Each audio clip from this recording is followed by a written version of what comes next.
What if I told you that there is one single realization, one shift in the way you see yourself, that has the power to end every fear you carry, dissolve every doubt that keeps you up at night, and open the door to health, to peace, to abundance, and to a kind of quiet power that never runs dry?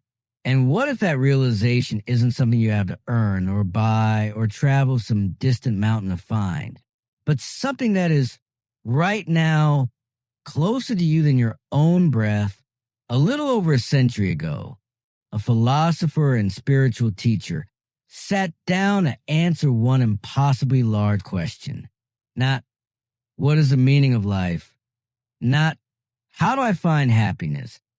But something even more ambitious. What is the single greatest thing that has ever been known by any human being?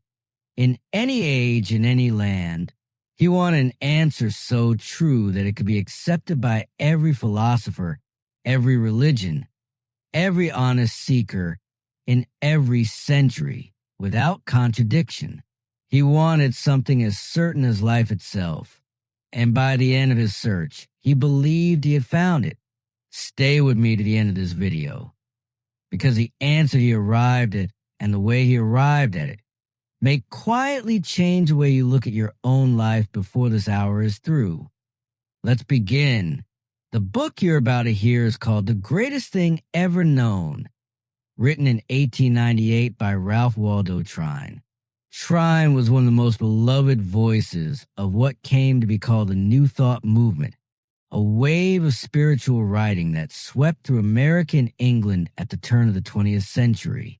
His most famous work, In Tune with the Infinite, sold well over 1 million copies and was read by presidents, industrialists, and ordinary working people alike, all of them hungry for a spirituality that felt alive rather than dusty, practical rather than merely doctrinal.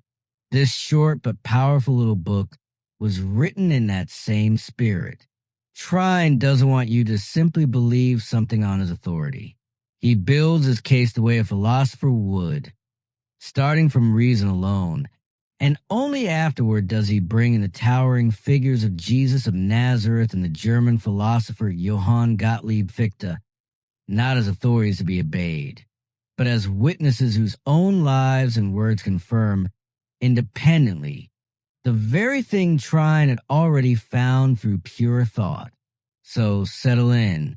Whether you come to this with background in Christianity, in philosophy, in Eastern thought, or simply an open and curious mind, Trine's promise is that what follows applies to you, because it claims to be true not for one religion or one era, but for every mind, everywhere, always. Let's step into chapters. Trine begins by setting an extraordinarily high bar for himself. If he is going to claim to have found the greatest thing ever known, then whatever that thing is, it cannot belong to only one school of philosophy, one branch of ethics, or one religion. It has to be something that a Buddhist and a Christian, a scientist and a mystic, a person living 2,000 years ago and a person alive today could all recognize as true. It has to be as certain as life itself and as timeless as eternity. So where does he start? Not with theology, not with sacred texts, not with tradition or hearsay. He starts with something both simpler and more radical. He starts with our own reason and our own inner insight. He wants to follow pure reason wherever it leads, trusting that the same reason, when it is honest and searching, is illuminated by the very same light that has always guided every awakened soul. Anything built on tradition alone, he warns, risks collapsing into an endless swamp of theological argument and doubt. But reason, followed sincerely, is solid ground. And so he asks the question again, what is as true and as certain as life itself? His answer, simple almost to the point of astonishment, is this: life. Only life, nothing else. Being itself, in other words, existence itself, is the one thing none of us can rationally doubt, because the very act of doubting it proves that we exist to doubt it. From here, Trine makes his key move. Being, he says, is life, and life is being. They are one and the same thing, hardly separable even in definition. This self-existent principle of life, without beginning and without end, is the power that animates everything that exists and is therefore the life of everything that exists. It is one, not many. There is only one life in the whole universe, one animating power beneath every form we see, whether that form is a star, a tree, a bird, or a human being. This one infinite being, Trine says, is what every tradition, in its own language, has been pointing toward when it uses the word God. He notes that the ancient Hebrew name for God, Jehovah, literally comes from the phrase I am, from the verb to be. God, then, is not a distant ruler sitting somewhere outside creation, watching from a throne. God is being itself, the infinite spirit of life that fills everything that exists so completely that, in Trine's words, all is God, since God is all. Now, if you are thinking, wait a moment, what about evil? What about suffering? Trine anticipates you. He is careful here. Evil, he insists, is not some equal and opposite force to God, not some independent power competing with the divine. Evil is simply what happens when human beings, in their own thinking, cut themselves off from their real connection to this one infinite life. Evil has no lasting reality of its own, because anything that is truly real has no beginning and no end, while evil clearly begins and clearly ends. Man alone, Trine says, is the author of evil, not because man is inherently wicked, but because man mistakes his physical existence for the whole of who he is. And in chasing pleasure and comfort through that narrow physical channel alone, he violates the deeper laws of his own being, and pain and suffering are simply the natural consequence, nature's way of pushing him back toward wholeness. So here's the heart of it. You and I, Trine says, do not merely have life. We are life. We are, each of us, part of this one infinite being, this one infinite life, this great I am. Your life and God's life are, in their essential nature, one and the same, not different in quality, only different in what Trine calls degree. He quotes with approval the scholar Max Muller, who once wrote that a man cannot properly be said to become God, because in his deepest nature he already is of that same essence. What else, Muller asks, could he possibly be if God is the only true and real being in existence? If this is true, though, why do we suffer? Why do we fear? Why do we get sick? Why do we make mistakes? Trine's answer is direct. It is because we are not living, most of the time, in the conscious realization of our own true being. We must first become aware in thought of who and what we really are before the powers of our real nature can begin to show themselves in our daily lives. Thought, he says, is the very atmosphere, almost the substance, of human life. It is only through thought that we come to recognize the infinite spirit as the life of our life, and only by living continually in that recognition that the divine can, as Trine beautifully puts it, become incarnate in us, made flesh in us, precisely as it became flesh, made manifest in the man called Jesus. He offers a vivid picture to make this land. Imagine an eagle that has been chained to its perch for so many months that it has stopped even trying to fly. One day, unnoticed, a link in the chain quietly opens. The eagle is free. The whole open sky belongs to it now. And yet, because it has lived so long believing itself captive, it does not move. Day after day it sits there, sullen, still a prisoner in its own mind, though the chain no longer holds it all. Then one morning it wanders a little farther out on its perch than usual, and suddenly something shifts. It spreads its wings, and the captivity that held it for so long can never touch it again. This, Trine says, is exactly the condition of most human beings. We are held captive not by any real chain, but by our own forgetting. We do not know our own power, our own possibilities, because false ideas, handed down through tradition and fear-laden theology, have obscured them from us. But the day comes for those who seek it, when in their own thinking they move a little farther out than usual, then a little farther, and a little farther still, until the fact of their oneness with the infinite life bursts in upon them and takes hold of the soul. In that moment, almost afraid to say the words out loud, a person might cry, "Oh, God, I am one with you." And once that realization takes root, it becomes a new and permanent ground of that person's entire life.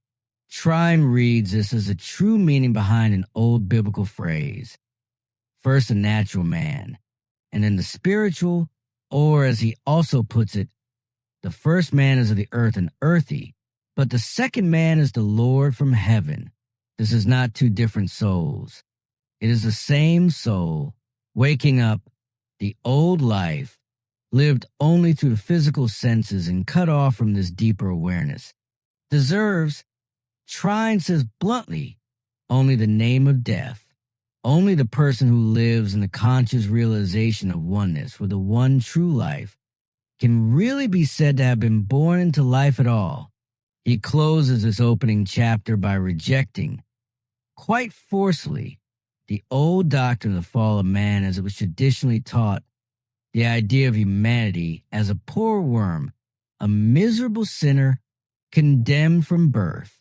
That teaching, he says, is not only false, it is actively harmful because it fills the world with doubt, guilt, and despair rather than the confidence and dignity that truth should bring. Man is essentially divine, actually a part of the infinite God, and therefore essentially good. It is only when a person, in thought, severs a sense of connection with the divine that doubt, error, sin, and their companions, pain and disease, are able to enter in at all. And because that separation happens entirely in the mind, Trine reasons the return, the true redemption, must also happen entirely in the mind, not through fear of an angry God who needs to be appeased, but through the simple, natural process of a soul waking up to what has always secretly been. So, to state it as plainly as Trine finally does himself, the greatest thing ever known, indeed the greatest thing that can ever be known, is this. In our real, essential nature, we are one with the infinite life and power. And by coming into and living continually within the conscious realization of that one fact, we allow the qualities and the powers of that divine life to be made visible and active within us in exact proportion to how completely we have realized it. That is the foundation. Everything that follows in this book is simply trying working out what that foundation means for how we actually live day to day. If this realization is real, Trine says, then it has to be provable not by argument, but by results. He is refreshingly practical here. A truth that changes nothing in daily life, he says, is no better than a dead theory and not worth our time. Use, he insists, must be the final test of everything. So what changes when a person actually lives inside this awareness of oneness with the infinite life, rather than merely believing it as an idea? Trine's answer is sweeping. The person who comes into this living realization is brought at once into right relationship with themselves, with the people around them, and with the deeper laws that govern the universe. They are now living from the inside out, And Trine states this as an absolute law. Whatever is true within must eventually take form without. There is no such thing, he says, as a genuine inner life that fails to show itself in outer circumstances. This, he argues, is exactly how the great prophets, seers, and spiritual teachers throughout history came to be who they were. They were not born different from the rest of us. They simply, in their own lives, chose God first and lived their lives inside that choice. And because the laws of the divine life never change, Trine reminds us that this same possibility, becoming a prophet, a seer in this very real and practical sense, remains just as open today as it was in any age of the past. Where, then, does all the suffering come from? The sin, the disease, the fear? Trine's answer stays consistent with what he laid out in Chapter 1. It comes from the soul leaving its inner life of the spirit, from departing, whether knowingly or not, from conscious connection with God. It is as natural and as inevitable, he says, as any cause producing its effect. We have eyes, but by closing them to the inner light we fail to truly see. We have ears, but by shutting them to the inner voice we fail to truly hear. And the remedy is exactly what you'd expect, uniting our life once again consciously with the divine life, and living once more, as Trine puts it, the life of the spirit. All the evil and misery and want in the world, he says, without exception, trace back to human beings living out of harmony, whether they realize it or not, with the power that works always toward wholeness and toward what is right. But when a person's life becomes aligned with God's life, so that what God wills and what that person wills become the same thing, then Trine says all is well, because nothing can ever happen contrary to that will. This, he says, is the real and practical meaning behind the famous teaching. Seek first the kingdom of God and his righteousness, and everything else will be added to you. He describes what this looks like from the inside. A person living in this realization becomes what Trine calls translucent, able to let the light of infinite spirit shine directly through them. And in that state, life's confusions simply begin to clear. Things stay hidden and mysterious. He says, only when we turn away from the inner light to God, nothing is hidden, and the person who consciously lives inside God's life begins, in a very real way, to share in that same clarity of vision, even in the smallest, most ordinary decisions of an average day. This person is no longer paralyzed by doubt, because they simply quietly know what to do. There is no regret for the past, Trine says, because whatever pain belonged to the old way of living is now swallowed up entirely by the joy of a new life. There is no fear of the future either, because nothing contrary to it will now align with God's own will can ever come to pass. The result, he says simply, is peace, a full and abiding peace that does not come and go with circumstances. And here Trine makes a claim that would have startled many of his more conventional readers.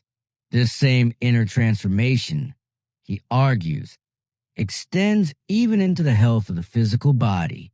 Since all life moves from the inside outward, and since this is just as true of the body as of anything else, the fountain of divine life that has been opened up within a person can admit of no disease, no imperfection, and will, over time, work to replace unhealthy conditions in the body with what is pure and whole. He is not offering a shortcut around the ordinary responsibilities of life. Rather, he is describing a kind of quiet undercurrent that, once flowing, steadily reshapes everything it touches.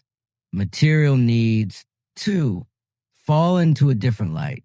The person living in this realization does not need to grasp, to hoard, or to fearfully stockpile possessions, because they trust in what Trine calls an unfailing source of supply. doing each day simply what their hands find to do. They find that what they need arrives, always in sufficient time. This confidence, notice, frees a person from the anxious accumulation of wealth for its own sake, which Trine sees as its own form of slavery, robbing the real, deeper life of its rightful attention. He also touches on the nature of thought itself here, describing thoughts as forces, real forces, that become more effective the more they are spiritualized, the more they are aligned with their divine source. Through this instrumentality, a person becomes able to shape more and more powerfully the everyday conditions of their own life. As within, Trine says, echoing an old and simple law. So, always without. He is careful to insist that none of this is a brand new discovery. It is, he says, as old as the world itself, the very same spirit that lies at the true heart of Christianity, not the version of Christianity that so many people have inherited as a set of rigid rules and speculations, but the living spirit of what Jesus himself actually taught about our relationship with God. And more than that, Trine argues that the same essential spirit lies at the very foundation of every great religion humanity has ever produced, because all of them, in their purest form, trace back to the same single source, the voice of God speaking to the minds of those who have come close enough to hear it. Different languages, different cultures, different centuries, but underneath it all, Trine insists the same fundamental truth. And this feels like exactly the right moment to pause and ask you if this idea is landing with you, if you're finding yourself nodding along or maybe even a little challenged by it. Go ahead and hit subscribe now, because we have 3 more chapters of this remarkable little book still ahead, including a close look at how Trine reads the actual words of Jesus and a philosopher's answer that arrives remarkably at the very same conclusion. You will not want to miss where this goes. Let's continue. Trine closes this chapter by pointing to something he was witnessing happening all around him in his own era, a great spiritual awakening. Men and women breaking free from what he calls the mere letter and form of old ecclesiastical theorizing, and finding instead the living, vital spirit underneath it. They were, he says, leaving behind a religion built around one day a week and some distant promise of glory in another world, and discovering instead the joy and the sheer practicality of a religion meant for every single day, right here, right now. And once a person has tasted that, Trine says, using a wonderfully vivid image, they can no more go back to the old, empty shell of religion than a chick, once hatched, can crawl back inside its broken egg, having built his case through reason alone. Trine now turns to test it against outside authority, and he chooses deliberately 2 enormous figures to stand as witnesses. First, the man regarded across cultures and centuries as perhaps the most spiritually illumined teacher the world has ever produced, Jesus of Nazareth. And second, a philosopher widely regarded as one of the most brilliant minds Europe ever produced, the German thinker Johann Gottlieb Fichte. One lived and taught nearly 1900 years before Trine was writing. The other lived barely a century before him. Trine wants to know, did these 2, reaching their conclusions through entirely different paths, arrive anywhere near the same place he did? He begins with Jesus, and he is quick to say that he wants to read the actual teachings of Jesus fresh, not filtered to what he calls the dull interpretations of conventional theology. Jesus, Trine argues, was indeed divine, but divine in precisely the same sense that you and I and every human soul are divine. The difference is simply that Jesus had come into a far fuller, far clearer realization of that divinity than most of us ever reach. Jesus was, in Trine's phrase, God manifests in the flesh, exactly as anyone becomes who comes fully into the realization of their oneness with God. And this, Trine insists, is precisely what Jesus himself taught. Trine has little patience for what became known as the doctrine of vicarious atonement. The idea that Jesus' mission was primarily to appease an angry God through the shedding of his blood, satisfying some divine wrath on humanity's behalf. He calls this doctrine illogical and argues it did more damage to genuine faith, more to produce skepticism and disbelief, than nearly any other cause in history. It is a doctrine, he says, that could only have been formulated by people lacking real spiritual insight themselves. People who dragged the teachings of Jesus down into a purely material, transactional reading because they were unable to grasp the spiritual meaning underneath. So what was Jesus' actual mission? In Trine's reading, he points again and again to the Gospels themselves, where Jesus repeatedly describes his purpose not as atonement, but as preacher what the text calls the good tidings of the kingdom of God. Trine counts more than 30 separate places across the first 3 Gospels where Jesus explains his mission in almost exactly these terms. Even John the Baptist, going ahead of him, announces simply, "Repent, for the kingdom of heaven is at hand." And what did Jesus mean by this kingdom? Trine turns to Jesus' own words for the answer. The striking line, "The kingdom of God is within you." This, Trine says, is the whole of it. Jesus taught only what he himself had already found. Conscious union with the Father's life as the one thing that truly matters. For Jesus, this union with God was not some distant, marvelous achievement.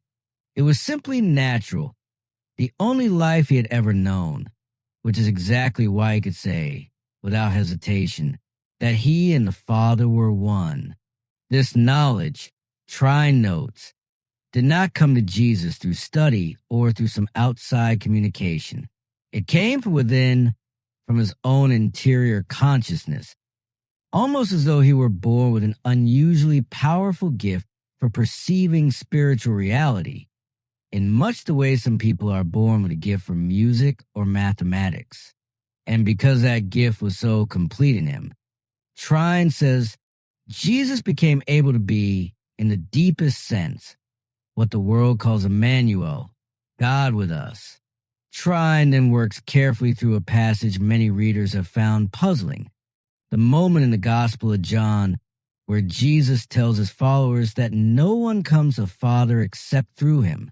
Rather than reading this as an exclusive claim about a single historical figure and a single path of belief, Trine reads it as Jesus pointing directly to his own realized oneness with the Father as the way itself, the truth itself, the life itself, meaning that anyone who walks the same inner path that Jesus walked, coming into that same conscious union, arrives at the same destination Jesus arrived at, regardless of century or culture. He applies the same careful reading to one of the most famously difficult passages in the Gospels, where Jesus speaks of his followers eating his flesh and drinking his blood. Many of Jesus' own disciples, Trine notes, found this teaching so strange that they said among themselves, "This is a hard saying. Who can understand it?" And Jesus, sensing that they were taking his words too literally, too materially, immediately clarified, "It is the Spirit that gives life. The flesh profits nothing. The words I have spoken to you are spirit, and they are life." Trine leans here on the philosopher Fichte's own reading of this passage, which holds that to eat Jesus' flesh and drink his blood means, spiritually, to become one with him entirely, to think as he thought, to live as he lived, so completely that it is as if he himself were living through you to live in Christ. Then, Trine concludes, is simply to live inside the same truth Jesus lived inside, the truth that real life exists only in conscious union with God. And Jesus, Trine insists, never claimed this remarkable, realized life only for himself. He held it out again and again as available to anyone willing to walk the same path.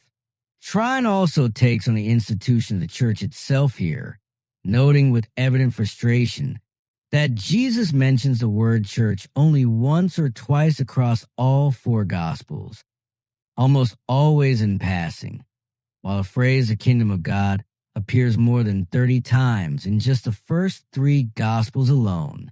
It was Paul and his companions, Trine argues, working within the expectations of their own era, who became the true architects of the church as an institution, not Jesus. And over the centuries that followed, Trine suggests the effort to maintain that institution gradually crowded out the very spiritual teaching it was meant to preserve, sometimes even leading, tragically, to the persecutions and rigid dogmatism that marked so much of church history. True religion, he states firmly, has never once been known to persecute or show intolerance of any kind. Only those standing on uncertain or false ground feel the need to defend their position by force.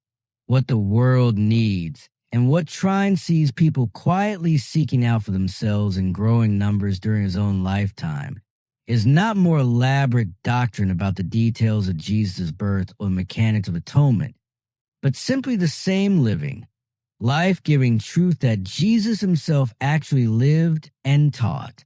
He closes a chapter with a line he heard secondhand from Japanese ministers speaking to a Western missionary as he prepared to leave their country. Send us no more doctrines. We are tired of them. Send us Christ. And the only way, Trine says, that Christ can truly be sent to anyone is by sharing the very truth Christ himself brought into the world in the first place. Having tested his conclusions against the life and words of Jesus, Trine now turns to his second witness, the philosopher Fichte. He wants his listeners to understand who this man was before diving into his ideas. So he shares a portrait offered by an English scholar who translated Fichte's work. A portrait of Fichte as someone who pursued truth for its own sake with fierce, uncompromising independence, refusing to bend his conclusions to fit any institution or existing system of thought. This same scholar, having studied both Fichte's philosophy and his personal life closely, wrote that while he valued Fichte's philosophy immensely, he valued something else even more: the brave, heroic human life Fichte actually lived, a life that stood, in his words, as the true counterpart of philosophy. And what did Fichte's philosophy actually say? Trine walks through it piece by piece, and the resemblance to his own conclusions is, he clearly believes, remarkable. Fichte begins from the same starting point Trine himself began with, being, which Fichte identifies directly with life. God, for Fichte, alone truly is, and nothing exists apart from God, a principle Fichte considered the essential foundation of all genuine spiritual insight. But Fichte goes further, in a way that deeply resonates with Trine. God, Fichte argues, does not merely exist as some abstract, distant concept. God enters into us, actually and immediately, as our own true life. We ourselves, Fichte insists, are this immediate divine life. The trouble is that we are not consciously aware of it. Our own everyday consciousness, the moment it touches this immediate divine life, tends to change it into something else, something more like a dead, external world, rather than a living reality it actually is. Our own vision, Fichte says memorably, stands in its own light, blocking the very thing it is trying to see. But he promises, raise yourself to what he calls the standpoint of religion, and all these veils are drawn aside. The divine resumes its rightful place within you as your own life, the very life you are meant to live and shall live. Fichte describes the same incarnation Trine has been building toward. The eternal Word becoming flesh not only once, in one man at one moment in history, but continually in every single person who comes into a living, genuine insight into their unity with God, and who genuinely surrenders their smaller, personal life to the larger divine life within them. Precisely, Fichte says, in the same way it became incarnate in Jesus Christ. And what does Fichte make of Jesus specifically? He credits Jesus with possessing what he calls the highest perception achievable, the perception of the absolute identity, in what is essentially real between humanity and the divine. Jesus' own self-consciousness, Fichte writes, was, in effect, pure and absolute reason itself, self-existing and independent.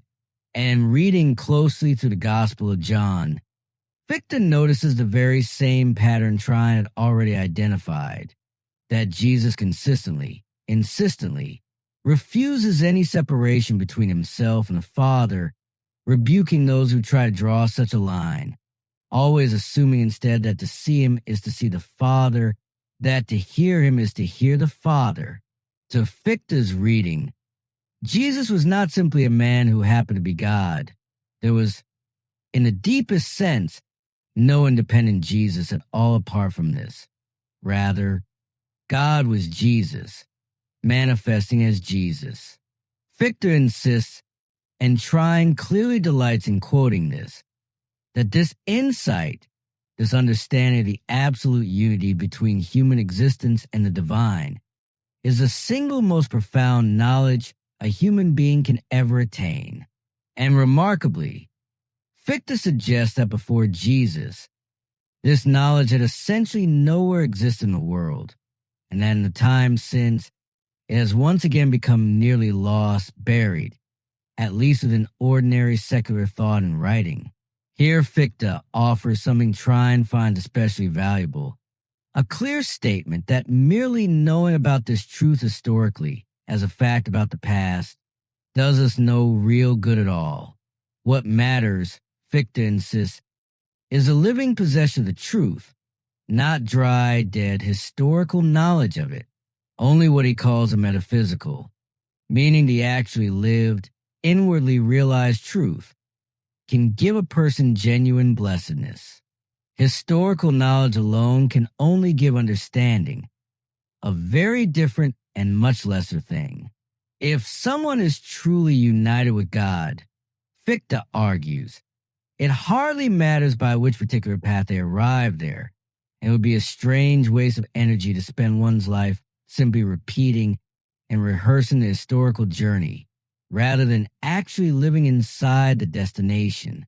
Fichte even suggests that if Jesus himself were somehow to return to the world, he would be satisfied simply to find genuine Christianity actually reigning in people's hearts and minds, whether or not he personally received credit for having started it, since Jesus, while he lived, sought not his own glory, but the glory of the one who sent him. Fichte is also careful, and Trine highlights this carefully too, to insist that this realization is never meant to be a passive, dreamy, contemplative state, detached from ordinary life. True religion, Fichte writes, keeps a person's life firmly rooted in the domain of action, in right moral conduct. It consists in the intimate, living consciousness that God actually moves and works through us. If there is no real activity, no visible work coming from a person's life, Fichte warns, then whatever sense of union with God they claim to feel is empty and deceptive, a hollow shadow rather than a living reality. He describes with real tenderness what the inner life of someone who has genuinely come into this realization looks like. Their person will become so completely aligned with the divine that their constant, quiet prayer becomes simply, let your will be done, for that my own will is already done, since I desire nothing other than that your will be done. This divine life then develops within them. Fichte says, without hindrance, exactly as it is meant to develop in that particular individual. And because this is now genuinely what the person wills, their will is, in a sense, always accomplished, since nothing contrary to it can occur. Nothing that happens around such a person, Fichte writes, appears strange or senseless to them any longer, because they know, whether or not they fully understand each particular event, that they exist within God's world, where nothing can happen that does not ultimately serve some good. There is no fear of the future in such a life, because the very fountain of blessedness is already carrying that person continually forward into it. And there is no sorrow over the past either, because whatever in that past existed apart from God was never truly real to begin with, and has already come to an end, while whatever did exist within God remains good and right forever. Fichte closes this line of thought with a beautiful image of restlessness finally resolved, describing how a person who has not yet found this realization wanders through life like what he calls a poor child of eternity, cast out from a true home, surrounded on every side by an inheritance that a trembling hand is still too afraid to actually grasp, endlessly trying to build some temporary dwelling place of themselves, only to watch each one collapse, until, finally, they discover that peace can be found nowhere else but in what Fichte calls their Father's house.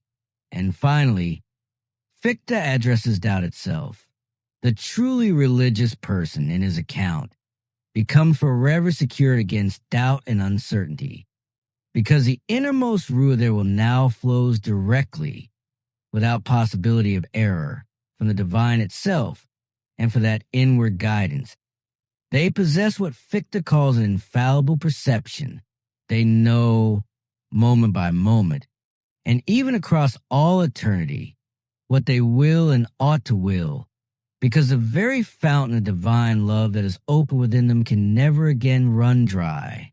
Trine steps back here to note something remarkable about the practical legacy of this philosopher whose ideas he has just walked us through. Fichte's thought, working to the minds of educators who came after him, most notably Friedrich Froebel, who founded the kindergarten movement, helped reshape education across the German-speaking world, and eventually far beyond it, at a moment when Germany's own educational system was falling into disorder. If the depth of a person's thought can be judged, Trine suggests, by both its immediate and its lasting influence, then Fichte's thinking clearly found its roots in the highest possible truth, because its influence, Trine says, shows no sign of ever ending. Trine now brings everything together. Where has this journey actually taken us? He asks, and how did we get here? Using nothing but our own reason and insight, entirely apart from outside authority. We arrive at the discovery that a living, genuine grasp of our essential unity with the divine life is the single most profound knowledge a human being can attain. Merely holding this as an intellectual idea, Trine reminds us one more time, amounts to almost nothing. It is the vital, lived realization of this truth that transforms it into a genuinely powerful, shaping force in a person's actual life. We then discover, Trine continues, that this exact same truth stood at the very center of both the life and the teaching of the figure who comes as an authority to nearly the entire world, Jesus of Nazareth, who told us so himself directly, that this was both the secret of his own remarkable insight and power, and the very message he had come to bring. And finally, we discover that the most mature thinking of the philosopher Fichte, a mind capable of blending intellectual rigor with genuine spiritual vision, arrive at almost exactly the same place, both regarding this great central truth itself, and regarding how that truth showed up in the life and mission of Jesus. Trine speaks here with real conviction, almost personal testimony, describing what he has seen with his own eyes and the lives of people who have genuinely entered into this realization. He no longer merely believes, he says he knows, that whoever finds the kingdom of God in this way will find that everything else Jesus promised follows naturally, necessarily, according to what Trine calls natural spiritual law, the person who climbs directly to the mountaintop. He writes, finds a whole valley spread out clearly beneath them. The person who becomes centered in the infinite discovers that everything belonging to their outer, material life is naturally drawn toward that same center, the beauty of holiness. He writes in one of the book's most memorable lines, is one with the beauty of wholeness, and where wholeness exists, no lack of anything can be found. He allows himself a note of real frustration here, aimed at the churches and preachers of his own day, suggesting that if they would fully commit themselves to the actual message Jesus brought into the world, ordinary people would come and listen gladly, and much of the social unrest and dissatisfaction of the era might simply dissolve, because people would finally possess a living knowledge of the one truth from which everything else naturally flows. Too often, he laments, this great central truth has become, even within the churches meant to preserve it, essentially lost, buried beneath what he calls empty, inconsequential themes, while students trained in theological schools sometimes emerge with barely any real grasp of what Jesus' actual mission was. But Trine is fundamentally hopeful. Once these smaller, secondary concerns are set aside, he predicts, and once genuine attention returns to the one great central truth Jesus brought into the world, real Christianity, properly understood, will accomplish more in the coming 50 years than what has passed for Christianity managed to accomplish across 19 entire centuries. The fact that so little lasting transformation had occurred across all those centuries, he argues, is itself powerful evidence that something essential had gone missing along the way. There is, ultimately, Trine writes, only one true religion in its deepest sense, the religion of the living God, because to live in the conscious realization that God lives within us, that God is the very life of our life, and that we possess no independent power apart from this, is the one essential fact underlying every genuine religious tradition, just as it is the one essential fact underlying human life itself. Religion at its purest and life at its truest, Trine concludes, are in the end one and the very same thing.